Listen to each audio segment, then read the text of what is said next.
આ crushing strength check કરવાની facility છે, જેમાં આપણી normal CDW steel tube size Audi 44.45 ગુણ્યા થિકનેસ 1 mm ગુણ્યા લંબાઈ 351.5 જેની ક્રશિંગ સ્ટ્રેન્થ આપણે ચેક કરી રહ્યા છે, જેમાં પાઇપને પહેલાં આ એના ફિક્ચરમાં મૂકવાની આવે છે, ત્યાર પછી મશીન ઓપરેટ કરવામાં આવે છે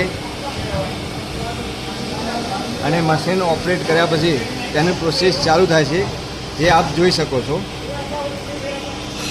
અહીં ઉપર પ્રેશર ગેજ બતાવેલો છે, જેની અંદર આપણે ક્રશિંગ સ્ટ્રેન્થનું રીડિંગ બતાવશે. અને અહીંયા ક્રશિંગ સ્ટ્રેન્થ ટ્યુબ ટેસ્ટ થઈ ગઈ, એનો શેપ બદલાઈ ગયો છે, જે તમે અંદરથી પણ જોઈ શકો છો.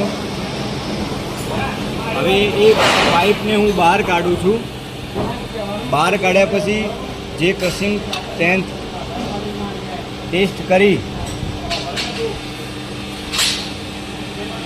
જેમાં એનો શેપ આવો થઈ જાય છે.